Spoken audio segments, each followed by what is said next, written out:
Cymber Quinn grew up in a deeply abusive family environment. There was no escaping what was happening, so she turned to music and beauty as a way of coping. Just as many children or adults turn to music when they are feeling lonely or hopeless. This is an interview that is not only going to encourage and inspire you, but you are going to love the special treat that Cymber is going to share with us today. Have you ever felt like giving up, quitting, throwing in the towel? Welcome to Never Ever Give Up Hope featuring Carol Graham. She's an author, health coach, and motivational speaker. Backed into a corner multiple times in her life, Carol shares with you stories on how she overcame some of the toughest obstacles a person can go through in life, but refused to give up hope. Rather than admit defeat, an opportunity was presented, and it involves each and every one of you. Carol will feature spectacular guests who will share their messages of hope, encouragement, and their inspiration to prove why life's adversities only make you stronger. And now, welcoming the host of the show, here's Carol Graham.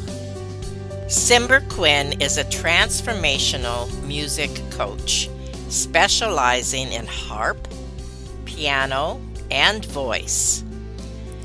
She weaves world, classical, jazz, and nature into soundscapes of inner peace.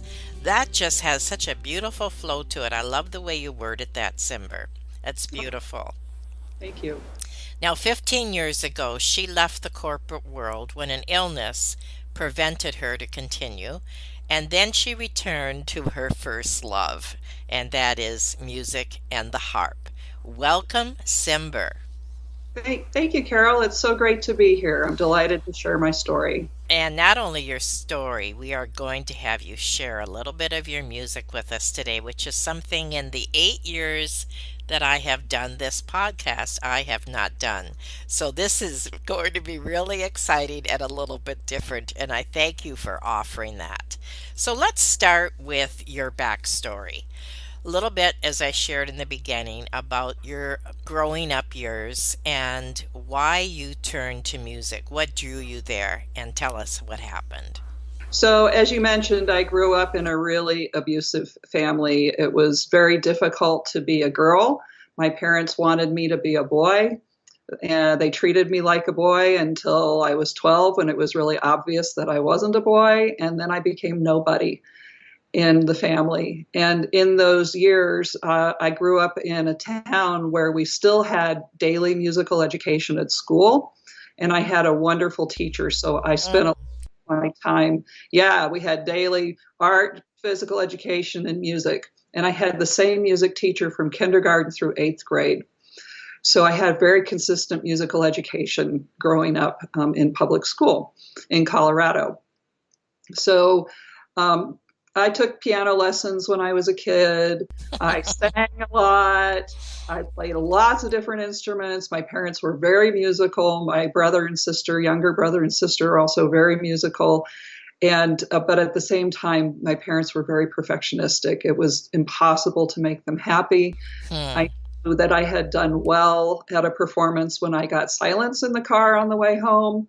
But more often than not, I'd hear about some mistake I made at measure 64, or, why didn't you practice more? Or why didn't you play better? Or, just was not an encouraging kind of situation for me.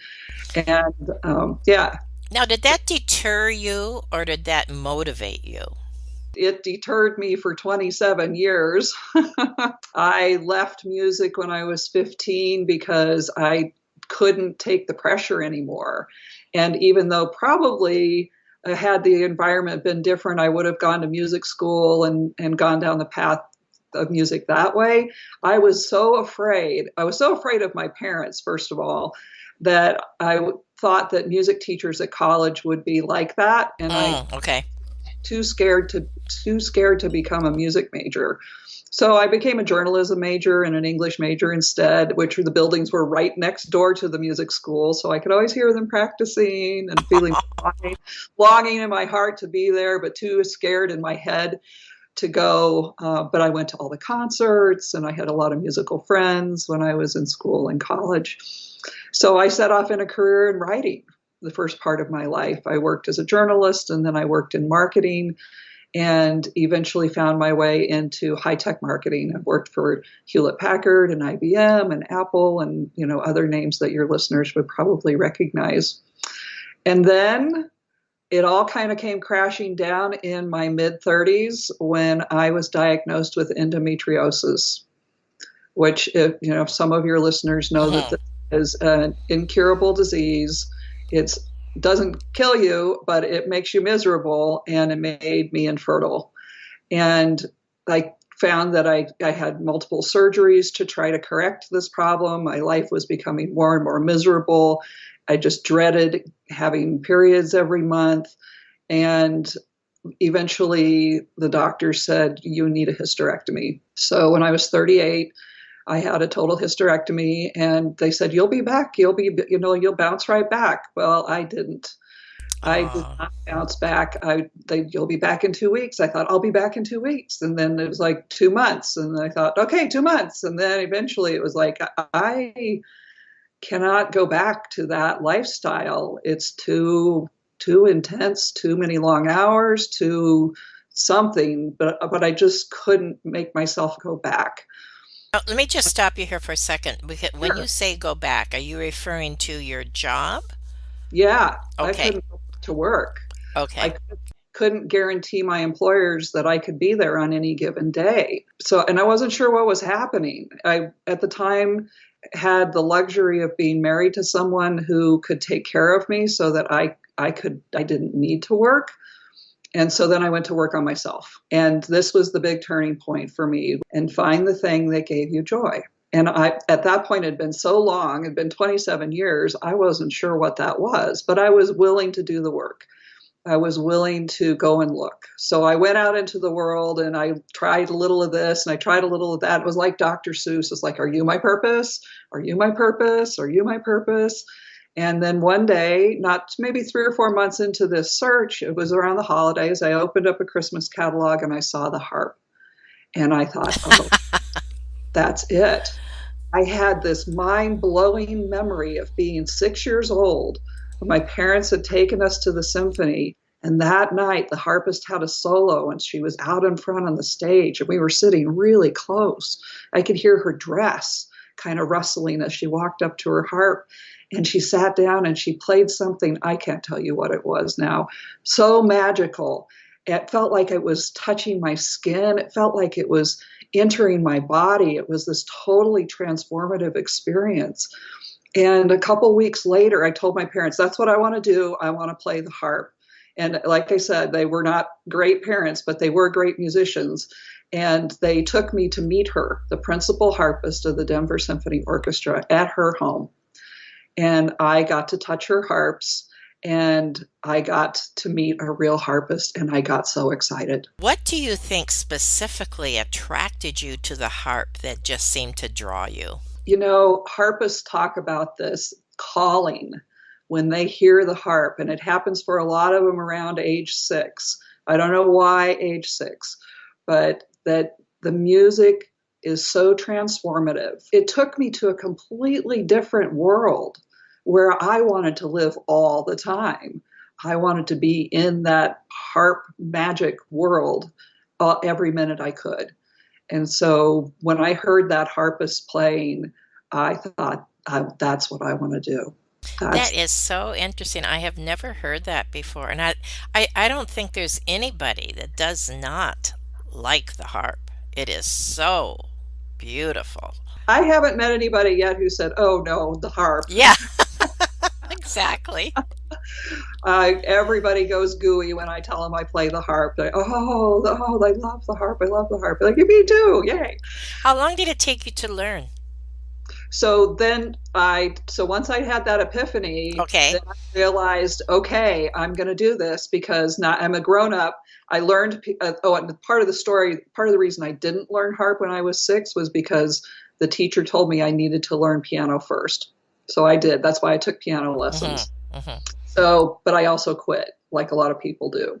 So here I am, an adult. I'm in my early 40s, 42 to be exact. And I'm looking at myself and I'm saying, okay, I learned piano. I'm an adult. There's no one here to tell me no. I'm going for it. I live in Hawaii, not the harp capital of the world. No I have a kidding. shot. So this was 15 years ago. I went out on the internet. Googling wasn't even a verb back then. Zoom didn't exist. And I emailed a bunch of teachers and said, will someone please teach me on Skype? And Really interesting. that's how I learned to play. So because I had a musical background, the learning came pretty Hmm. Hmm. quickly for me. It took me about 3 years to the point where my teacher said, okay, you're ready, go get students. Is it And similar like the strings to guitar or violin or it's a stringed instrument, yes. It's closer to the piano. If you think about a grand piano, you open okay. it inside the grand piano, all those strings in there is literally called the harp of the piano. That's right. Yes. So the harp is kind of the grandmother to the piano, but it's plucked with the fingers, like a guitar, or sometimes violins will pluck too. And it's considered a stringed instrument, like those instruments are. Yeah. Hmm. Then I started taking students and started teaching and started playing out, gigging. I mostly at that time was playing for art galleries and played weddings, played funerals, and then just would go out because I have some indoor harps and I have some outdoor harps. I would go down to the place where the people walk, all the walkers Right, walk right, in right. downtown Hilo, Hawaii, and I would just sit on the sidewalk and play for them, just because I liked being outdoors and playing for them. So I did that for several years too. What type of music do you play on the harp? Like, is there more than one type or is it basically one? No, there are all kinds of types of music you can play on the harp. There's a whole world of Celtic music and folk music that's kind of Irish, Hmm. Scottish, Hmm. Welsh, English. That's really considered folk music or people's music. And then there's a whole world of classical music that's concert harpists who play with orchestras or play in ensembles and play music that's been composed specifically for them. And then there's healing music. And when I signed up, when I decided, okay, I'm going to play the harp, there was only one teacher who said yes to me after all the teachers because Wow. no one taught online back then. No one. One teacher said yes to me. So I learned what she taught, and what she taught was healing harp. And that's what I first learned was healing harp. So in that, when you're a healing harpist, you play at bedside in hospitals and hospice. Sometimes you go to people's homes and play. Oh, that's interesting. And there's a very strong connection between the harp and its healing qualities that's mentioned in the Bible. It's mentioned in all kinds of ancient texts. The Egyptians talk about it. The Greeks talk about it. If you look at old paintings of healing scenes, often there's a harpist there who's playing for the person who is ailing or dying. Does the harp come in different sizes? Sure does. A lot of people think of the concert harp, which is the big, giant, 6 Right, foot right. tall queen of the harps. So I have one of those, and then I have smaller Celtic style harps that are more portable. I actually have little tiny harps that fit in the overhead bin in an airplane, and my cutest, tiniest little one has just 22 strings, and I take it to parties. And how many strings does the big one have? 47. Oh, you're kidding. No wonder I see the relation now with that on the piano. Interesting. And what does it weigh, the big one? The big one is 100 pounds. Oh, Yeah, that's why it doesn't go out very often. exactly. My little tiny one weighs 4 pounds. Oh my word, that's so interesting. Never thought about even asking anybody about this before because I've never known a harpist. Thank you for sharing that. Yeah. Now, was it difficult to break into the music industry as a harpist? Yes, I will say it's difficult for all musicians. You have to be dedicated. Right. You have to practice a lot just to know your instrument really, really well. And then you kind of have to have nerves of steel to go out there and be rejected and rejected and rejected and rejected and play teensy tiny little gigs that hardly pay anything, or be willing to record your own music. You have to be crafty and resourceful, and this is why it's best if it's a calling, if you're going to go out and do it as a full-time gig. And then the other piece of it for me, and this is true for most full-time musicians, is they teach to as Right. partially to supplement their income, but also partially because when you're teaching, you're playing better yourself. We're going to take a short break, and when we come back, I want you to share about your coaching and your podcast and how to reclaim your life purpose. You are passionate about this, and our listeners are going to be able to experience not only listening to some of your harp music, which I'm so excited about sharing today, but also how they can change their life purpose, possibly even after 40. Is that correct? That's correct. All right, so we will be right back. Carol Graham would like to show you the path from misery to miraculous triumph in her fast-paced memoir, Battered Hope. She relates her determination to succeed as someone who experienced one horrendous nightmare after another: gang raped and left for dead, loss of a child, husband falsely imprisoned, and cancer. Nothing could break her tenacity or faith. No matter what you face, heartache, loss, suffering, or injustice, Carol will illustrate how she became a victor the same way you can. The secret is to never, ever give up hope. Order your copy at Amazon or batteredhope.blogspot.com. What you have shared so far, Cymber, is so interesting, just for the facts about the harp, which I wasn't even aware, but your story too, and how music, what changed your life. Now, even though you were brought up in music, and many people are, but it really did change your life. It gave your life focus. It certainly is your passion. And I know that there are many people who possibly, would you say, hide in their music because of what is going on around them? Yeah, for sure. I think a lot of people find solace in music. It's easy to do music alone as a soloist or in solitude. You don't have to be out in a group. You can be making your music these days on your computer, or hiding in your bedroom. A lot of musicians that I think of started that way as kids, and then eventually became just so good at it that they decided, and brave, went out and started playing professionally, but they started in hiding in their bedrooms from whatever situation was going on at home. Now, you also received some awards, correct? I have received awards, yes. Tell us about those. I received 5 Big Island Music Awards for my CDs that I put together, and I was also named a Music Achiever by the National Association of Pen Women, and so those are probably the 2 biggest ones. I've also been featured on National Public Radio and Hawaii Public Radio. How do you help people over 40 to reclaim their life purpose?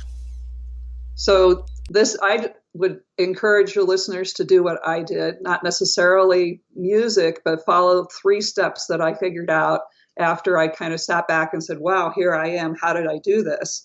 The first step is to go back into your childhood and find that thing that gave you joy. And you're looking specifically for a time before the world said no, before people started putting limitations on you, before any of that started happening. So for one of my clients, I said, what did you like to do when you were a kid? And she said, I love to teach. I set up my teddy bears, and I even roped in some of my friends, and I taught them the alphabet. I taught them how to read.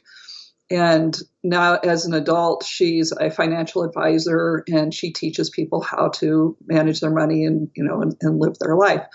So for me, it was music, that was the thing that I loved the most when I was a kid. So that's the first step, is to go back and find that place of joy, come from a place of joy. And then the second step is to make a tiny adult version of that. Like, how could you do that thing, that joyful thing, in a small version right now? Don't quit your job, but do it. Maybe if you loved painting as a kid, you loved art as a kid, go to a wine and paint thing, or take an art class. That start making art in some way, and don't judge yourself too much. I mean, when I first started playing harp, I had completely forgotten how to read music. So I had to relearn how to read music. And I didn't play very well when I first started. I played for some of my friends. I'm like, look at me, I'm playing harp. And they're like, well, it's a beautiful instrument. But don't give up, and don't be too hard on yourself, because you're doing something that you haven't done since you were a kid, probably. And then the third step is, when you're ready, to take it big into the world.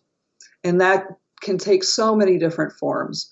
It might mean that you, like really big, you do quit your job and this becomes the thing you do full time, or you start a for-profit company, or you start a nonprofit company, or you become like the big volunteer person, that this thing becomes the driving force in your life.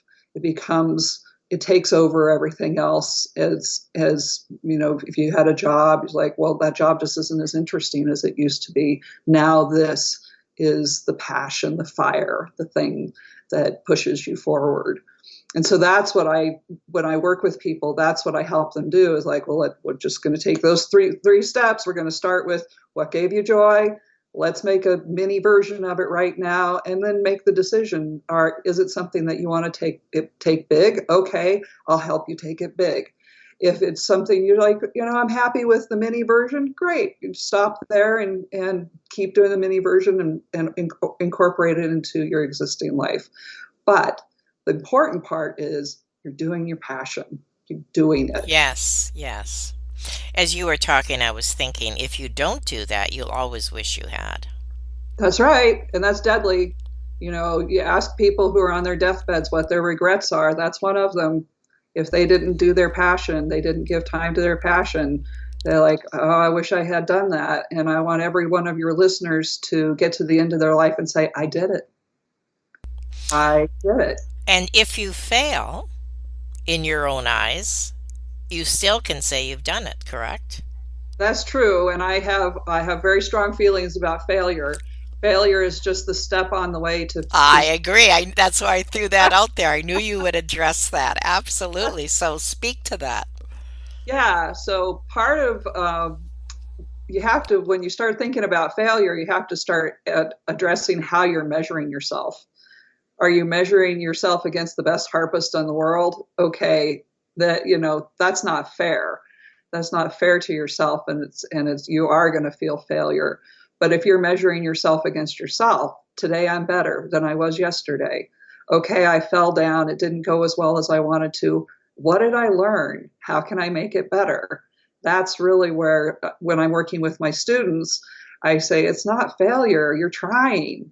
You're learning. And each step of the way, there's going to be missteps. But then the important thing that you've got to learn out of failure is how to pick yourself up again, try again, try it again, try it again, try it again, and you'll get it.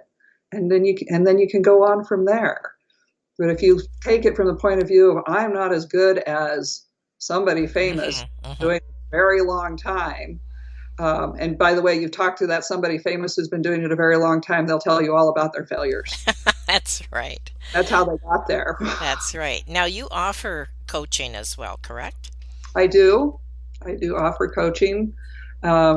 I particularly like working with people who want me to work towards music, but I would definitely work with anybody who is struggling with what is it in the first place.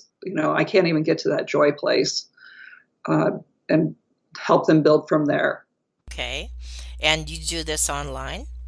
I do this online. Yep. I now I learned on Skype. I showed up every Wednesday for my lesson at 12:30, but now I work on Zoom and record all the sessions so that everybody can go back and listen to all the tasty tidbits that come out in those conversations. That's excellent. Excellent. And are they like your coaching sessions? How long do they last, and how long are you usually with a student? So for coaching sessions, I usually do either a 1 month, 2 month, or 3 months, depending on what the person is, how Okay. deep the person wants to go. And then sessions are an hour long, once a week, and they're recorded. And they again, we're following these 3 steps. So I've given you all the secret sauce. We just talk about those. We talk about those 3 things in depth, so that the client can really embody that. And we address the fears. We address the fears of failure. If they stay with me long enough, there's going to be some failures that we'll work through together. And so that's like the basic coaching package. If they're musicians and they want to keep studying, that can go on forever. Okay. Okay. And you working with me towards a performance that they're doing, or some kind of composition that they're working on, or that kind, musical kinds of goals. Well, as we promised our audience, could you give us a teaser or a taster? I'd be delighted. Let me move my beautiful. This is on the big harp. First of all, this is what everybody knows.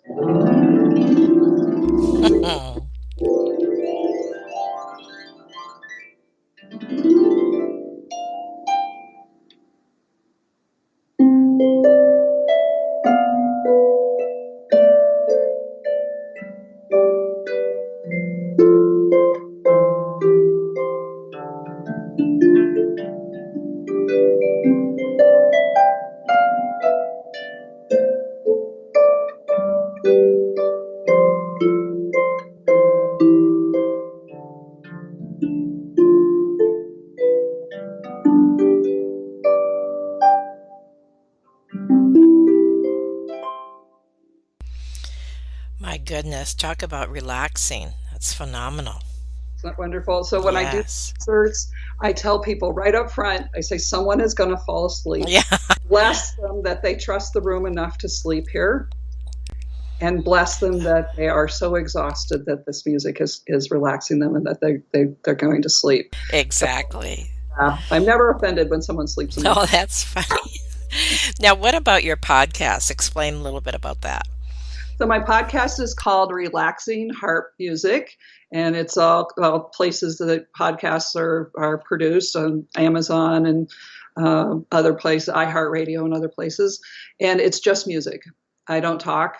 It's relaxing harp music. And I put out new music. It's all composed by me, played by me, usually improvised in the moment, and addressing whatever energies are in the world at the moment. And about 15 minutes a session, and you can just put it on and relax and enjoy the music. So everything is composed by you. Yes. Amazing. Yes. And you do this how often? I post something new about twice a month. Okay. Perfect. And we'll have all those links, of course, in the show notes. And you also have CDs available, correct? I do have CDs available. There are very few CD players left, I will say, but you can download my music from my website, and I'll give you the links for that as well. I recorded my first CD is called Seasons of the Soul, and that is composed around the traditional Chinese medicine view of the seasons. So I compose music for early summer, late summer, fall, winter, and spring. Then my second CD is called Time Tinctures, and they're shorter pieces that are specific for specific things. Like there's music for grieving, there's music for joy, there's music for pensiveness or thoughtfulness, there's music for oh gosh, all kinds of different emotional states to help balance all these different emotional states. And then my third CD is called Spa in a Box. And this one I envisioned that you would go into your bathroom, light a candle, fill the bathtub with bubbles, and put this music on and have like a little home spa experience with the music playing in the background. I'm looking, in fact, for partners who sell candles, bath soaps, stuff like that, because I would love to team up with some of those folks and put it together in one package that people could have to take with them into the bathroom. So if anybody out there would be interested in connecting with you about that, they certainly can. So, well, Cymber, this has been really different.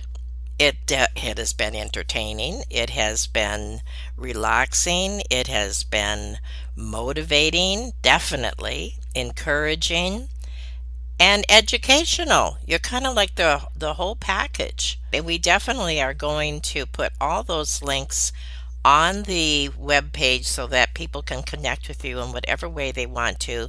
Get your CDs. Definitely listen to your podcast. Thank you again. I really appreciate your story, what you shared, what you are offering. And also, if you need coaching and understanding and learning how to reclaim your life purpose, those links are also in the show notes. And thank you, Cymber, so much for being on Never, Ever Give Up Hope. Thank you so much for having me, Carol. I really appreciate it. Thank you for listening to Never, Ever Give Up Hope, featuring Carol Graham. Did you know that most people succeed because they are determined to? Quitting was never an option. Carol loves your comments and will respond to each one. So please subscribe and review this podcast. A rating of 5 stars would be outstanding and appreciated. Remember, if you are still here, there is always hope.